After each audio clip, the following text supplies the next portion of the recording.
I'm CEO of Shrapnel. My fundraise story is at the beginning of my career. I'm a video game developer and producer. And in the early 90s, I was working at a laboratory in Princeton. It was one of the SRI laboratories called Sarnoff. And my best friend and I, Johanna Alexander, were the two young researchers in the laboratory during virtual reality research, like the first wave of VR research. And Hasbro came through the lab and surprised us because they were looking for a place to design a home virtual reality system, really a game console with a head-mounted display, but they called it a home virtual reality system. And so we landed this contract, this $52 million contract, which was way bigger than these, two young knucklehead researchers can handle. So more experienced directors took over the project and we became evangelists for the platform. We flew all around the world trying to talk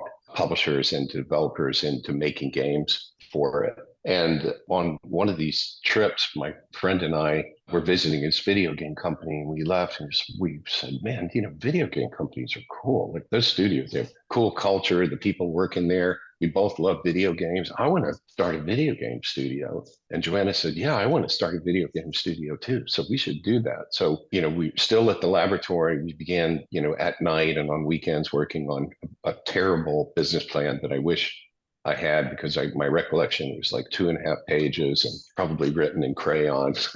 And then I announced to, the people that I knew that I was trying to raise money. And that included my landlord. I lived in a garage apartment on their beautiful couple of acres of wooded North Princeton land, and they knew I was trying to raise money. And like a lot of people in Princeton, they're kind of semi-retired, wealthy New Yorkers that commute into the city a couple of times a year. He said, I want to introduce you to somebody that might be interested in investing, but I don't want to tell you who it is. I'm worried it'll intimidate you. And I thought that was weird, but okay, I've never done this before, but maybe that's what people do. And so Joanna and I went into New York and we went to the 30 Rock building, went to reception and announced, we're here to meet Nick Nicholas. And they said, oh, right this way, I'll take you to him. So they take us to the top of 30 Rock, and it turns out Nick Nicholas is the chairman of Time Warner. But when we get into his office, it's full of boxes and stuff, and it looks like he's moving out. And the beginning conversation, we learn he's just been ousted in a board coup. He worked very hard to put together Time and Warner Brothers, and and they were going to be CEOs, co-CEOs. But the head of Warner Brothers ousted him in a board coup. And so now he had this $45 million parachute, and all his stuff is in boxes. And we're literally the first people that he's meeting with that he might invest with.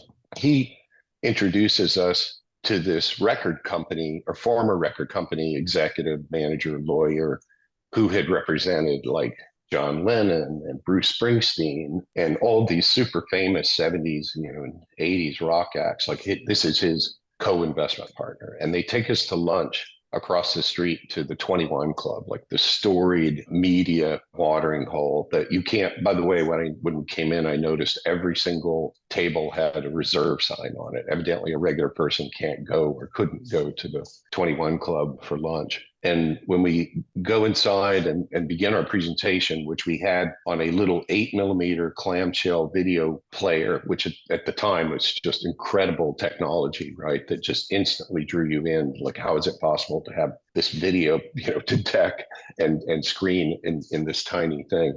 And so we're looking at this video and showing it to them, and I've seen it a million times. So I'm looking around the room instead, and I notice every single eyeball is on our table trying to figure out what Nick Nicholas and this guy are looking at. What are they doing? Because, one of the biggest media moguls, like literally the biggest media mogul, I guess, in New York, has just been ousted. And, what are those guys up to? After lunch, they asked to meet privately for a second on the street, and Joanna and I stood in the corner awkwardly. And after just 5 minutes, they said, okay, yeah, we want to invest, and let's get together, tomorrow. And so shook hands, and we were just completely stunned.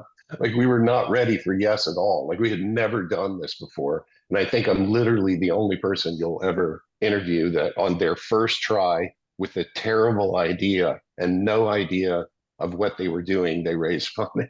We didn't want to stay in Princeton anymore because we didn't need to work at the lab. So we looked all around the United States. Where should we live and, start our studio? We ended up starting it in Seattle. And as we stood our little company up and hired a couple of people, we began negotiating with Bertelsmann. BMG got into the game business for just 2 years and got out. And we began negotiating a 3 title deal. It's very unusual. Normally one game at a time is the model, but they wanted to sign up developers like ourselves that were specializing in virtual reality. We were going to make virtual reality games for the first wave of head-mounted displays.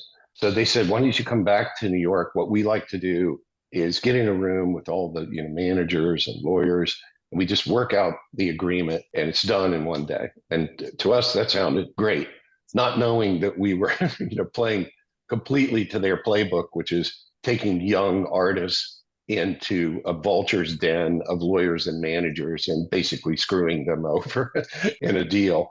But we brought our investor partner, the former record executive, with us because he knew, he'd done a million deals with BMG. And we didn't know it at the time, but this guy was one of those telephone screamer record execs. And within 15 minutes of, just having coffee and introductions, he's called everybody an asshole, thrown everything into his briefcase, and walked out the door, just slamming it after him. And all of us are just completely stunned. Like, it came out of nowhere. We've actually never experienced anything like that. And they were, what the heck was that? And we were like, I honestly don't know. Like, I don't know what he's so upset about. So we adjourned the meeting and agreed we'd meet the next morning. And so I met, the head of games at BMG, who's now head of Take-Two, the publisher of GTA. And he said, Mark, I'm sorry, man, but life's too short to work with guys like that. We just can't sign with you. And it was right before Christmas, like only 5 days, I think. And we had stopped negotiating with everybody else. There was nothing else in the pipeline. And if I didn't come home with this deal, we were out of business and had to lay our small team off. So I got on my knees and I just begged this guy, please don't do this. You will never see him again. I promise. I promise. You swear to God? Yes, I swear to God. So he conceded and we agreed we'd meet later that afternoon. But I had to go back because I was staying at this guy's apartment on the Upper East Side and have him just yell at me nonstop for another, day that I was with him. And it turned out like a year later, we ended up buying them out because he was just such a maniac. We were never happier after that. We owned our own studio. We were super grateful that Nick invested. And actually, I learned a lot. Can you imagine like having the former head of HBO and Time and, the guy who merged Time and Warner to advise your little startup? Really learned a lot from him. After that, we could decide everything. And of course, I like to tell people the highs are high and the lows are low when you own your own company. You have no help, no safety net. But in that period of time, 22 years, I produced over 20 games on every platform, Sega Genesis to Oculus Rift.